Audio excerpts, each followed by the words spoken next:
नमस्कार दोस्तों, स्वागत है आपका आपके अपने YouTube चैनल जीएस जीनियस में। जैसा कि आप स्क्रीन पे देख रहे हैं, Indian digital army won the war for India as soon as it started. 7 मई को जैसे ही भारत ने ऑपरेशन सिंदूर के अंतर्गत पाकिस्तान के ऊपर मिसाइल लॉन्च की थी और उनके जो आतंकी इंफ्रास्ट्रक्चर था उसको तबाह किया था, उसी समय जो भारत की डिजिटल आर्मी है, जो भारत के कंप्यूटर साइंस और टेक्नोलॉजी के जानकार लोग हैं, उन्होंने भारत के लिए युद्ध उसी समय जीत लिया था। उसके बाद जो युद्ध हो रहा था वो केवल फेंकने और बचने और मिसाइल मारना और बचना ये सब चल रहा था। आधे से अधिक युद्ध जो है इन साइंस टेक के लोगों ने ऑलरेडी भारत के लिए जीत रखा था और ये विश्व में किसी के भी को हजम नहीं हो रही है बात कि भारत जो साइंस टेक का लेबर प्रोवाइडर था, भारत पूरी दुनिया में जो साइंस टेक और कंप्यूटर की फील्ड, आईटी की फील्ड, इसमें केवल जो ह्यूमन रिसोर्स सप्लाई कर रहा था लगातार, व्हाइट कॉलर जॉब थी, दिन में 8 से 12 घंटे कंप्यूटर के सामने बैठ करके दूसरों के लिए वेबसाइट और सॉफ्टवेयर डिजाइन करते थे। जब वो भारत को बचाने में उतरे तो उन्होंने उसमें भी एक कीर्तिमान बना दिया। क्या है पूरा मामला, ये भारत की डिजिटल आर्मी क्या है, इन सब चीजों को इस वीडियो में हम देखने और समझने का प्रयास करेंगे। हम समझेंगे कि डिजिटल आर्मी ने ऐसा क्या किया कि पाकिस्तान, चीन, तुर्की और जो दूसरे दुनिया के जो देख रहे थे देश, जो प्रत्यक्ष या अप्रत्यक्ष रूप से इसमें शामिल नहीं थे, उनके भी जो है दांत खट्टे हो गए। तो चलिए मित्रों, इससे पहले कि मैं अपना वीडियो शुरू करूं, आपसे हमारी रिक्वेस्ट है कि अगर आप हमारे चैनल में नए हैं और आपने अभी तक हमारा चैनल सब्सक्राइब नहीं किया है तो हमारे चैनल को सब्सक्राइब कर लीजिए, क्योंकि हमारे चैनल पर इसी प्रकार की आपके आसपास की देश दुनिया की जो छोटे छोटे समसामयिक मुद्दे हैं उनको वीडियो के माध्यम से प्रस्तुत किया जाता है। अगर थंबनेल देखकर, टाइटल देखकर आपने अब हमारे वीडियो को देखना शुरू किया है तो आपसे हमारी रिक्वेस्ट है कि कुछ देर हमारे वीडियो में बने रहिए, जिससे कि पूरे मामले को आप गंभीरता से समझ सकें।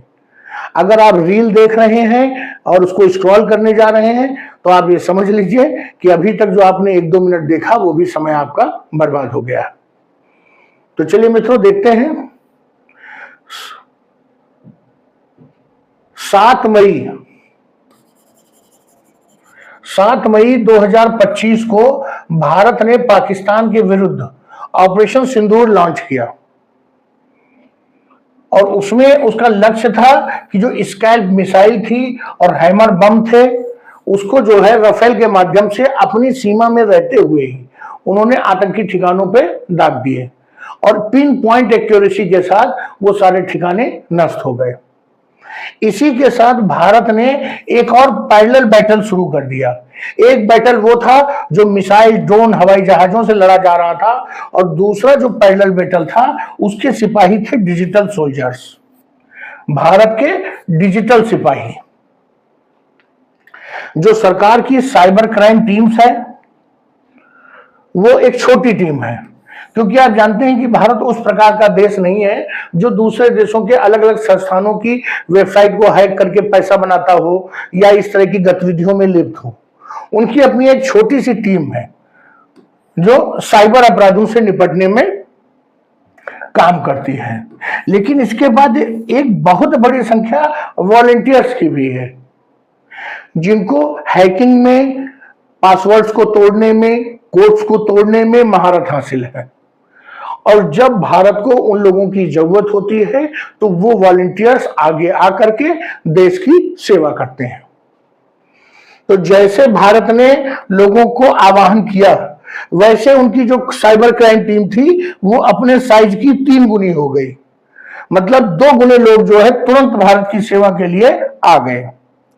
और उनका काम क्या था कि जो अलग अलग सोशल मीडिया प्लेटफॉर्म्स हैं, चाहे वो व्हाट्सएप हो, चाहे फेसबुक हो, चाहे इंस्टाग्राम हो, इन सब पर जो मिस इंफॉर्मेशन आ रही थी और भारत के खिलाफ भ्रामक जानकारियां आ रही थी, उनको जो है उन्होंने प्लेटफॉर्म पर से हटा दिया, डिलीट कर दिया। और जो क्रिटिकल इंफ्रास्ट्रक्चर था भारत का, स्पेशली जो बैंक्स हैं, जो अलग अलग सरकारी बैंक हैं, जो अलग अलग योजनाएं सरकार की चल रही हैं, आरबीआई, इस तरह के जो फाइनेंशियल इंस्टीट्यूशन है जिन पर कि दूसरे देश सबसे पहले घातक हमला करते हैं कि इस देश को फाइनेंशियली पंगु बनाया जाए, उसको बचाने में लग गए, जिससे कोई भी इनकी जो फाइनेंशियल इंस्टीट्यूट्स की वेबसाइट्स है उन पर कोई हिट न करने पाए, उनको कोई हैक न करने पाए। ये पहली बार है जब भारत ने सोशल मीडिया पर भी युद्ध लड़ा। इसके पहले भारत ने जो अपना युद्ध लड़ा था कारगिल में 1999 में, उस समय ये सोशल मीडिया का इतना बड़ा प्रभाव नहीं था और लोग इस तरह इसको मिसयूज करते भी नहीं थे। गवर्नमेंट के सोर्सेस का कहना है कि वो पहले से इस तरह की चीजों के लिए तैयार थे, क्योंकि जब पिछली बार G20 समिट हुआ था तब भी भारत के ऊपर इस प्रकार के हिट उनके दुश्मनों ने किया था। इसके अलावा महाकुंभ मेला के समय और राम मंदिर के उद्घाटन के समय भी इस प्रकार के हिट्स और साइबर अटैक्स भारत में किए गए थे। स्वाभाविक है किसने किया होगा, आप जानते हैं, या तो पाकिस्तान या तो चीन।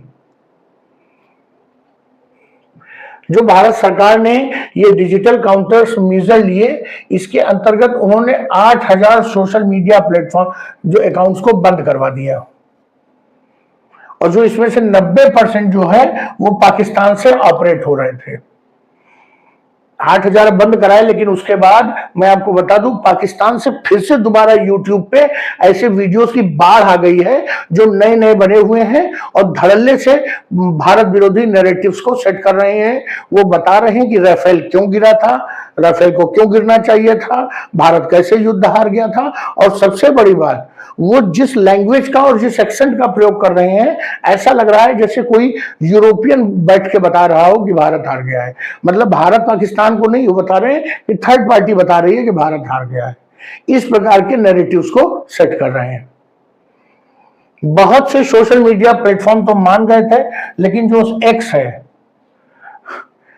उन्होंने इसका विरोध किया था। उन्होंने कहा था कि यह वाक एवं अभिव्यक्ति की स्वतंत्रता का हनन है। तो भारत सरकार ने इंफॉर्मेशन टेक्नोलॉजी एक्ट की धारा 69A को एक्टिवेट कर दिया था, जिसमें भारत सरकार को यह अधिकार मिल दिया गया है कि वो देश की संप्रभुता की हित के लिए इस प्रकार के अकाउंट्स को ब्लॉक करने का आदेश दे सकती है। और अगर कोई भी सोशल मीडिया प्लेटफॉर्म ऐसे आदेश को मानने से मना करता है तो या तो उस सोशल मीडिया प्लेटफॉर्म को देश छोड़ना पड़ेगा, नहीं तो उनको इतनी पेनल्टी पड़ेगी कि जब वो उसका भुगतान नहीं कर पाएंगे तब भी उनको देश छोड़ना पड़ेगा। तो अंत में एक्स को मजबूरन मानना पड़ा। सरकार का यह कहना है कि जो इस प्रकार के साइबर अटैक्स होते हैं वो आज के समय में जो मॉडर्न डे वॉरफेयर है, जो आजकल की युद्ध नीति है, उसका एक जरूरी हिस्सा बन चुके हैं। और इसका उद्देश्य क्या है कि किसी प्रकार लोगों को भ्रमित करना, सही सूचना न पहुंचने पाए लोगों तक, इसी का यही उद्देश्य है। और जितना जरूरी है कि जमीन पर और हवा में हम युद्ध को जीतें, उतना ही जरूरी है कि ये जो साइबर वारफेयर दुश्मन चलाता है इसको भी जीता जाए। कई देशों ने, जैसे कि अलग अलग हिस्से होते हैं सेना के, थल सेना, जल सेना, वायु सेना, कुछ देशों ने स्पेस भी आर्मी बनाई हुई है, चीन और अमेरिका ने। वैसे ही कुछ देश अब साइबर डिपार्टमेंट भी आर्मी में रख रहे हैं जो इस प्रकार के कामों से निपटेगा। भारत ने भी ये करके दिखाया कि हम केवल अच्छी सेना ही नहीं है, हमारी जो डिजिटल सेना है वो भी बहुत अच्छी है। तो चलिए मित्रों, वीडियो को यही समाप्त करते हैं। यह हमारे लिए बहुत ही हर्ष का विषय है कि हमने न केवल पारंपरिक युद्ध में पाकिस्तान चीन को हराया, बल्कि डिजिटल क्षेत्र में भी हमने उन्हीं 4 दिनों में पाकिस्तान और चीन दोनों को धूल चटाया। चलिए मित्रों, वीडियो को यहीं समाप्त करते हैं। हमारा वीडियो पसंद आया हो, ये प्रेजेंटेशन अच्छा लगा हो तो वीडियो को लाइक करिए, चैनल को सब्सक्राइब करिए। धन्यवाद।